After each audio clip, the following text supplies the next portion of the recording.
আপনারা যখন একটা খেজুর গাছ দেখবেন তখন একটা পাতা ছেড়বেন, ছিঁড়ে এই পাতাটাকে মাঝখান দিয়ে ছেড়বেন।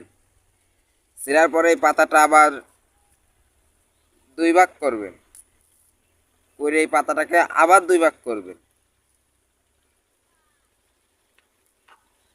করার পরে এই পাতাটাকে এবার দেখবেন দুই সাইড থেকে সমান ভাগ হয়েছে কিনা।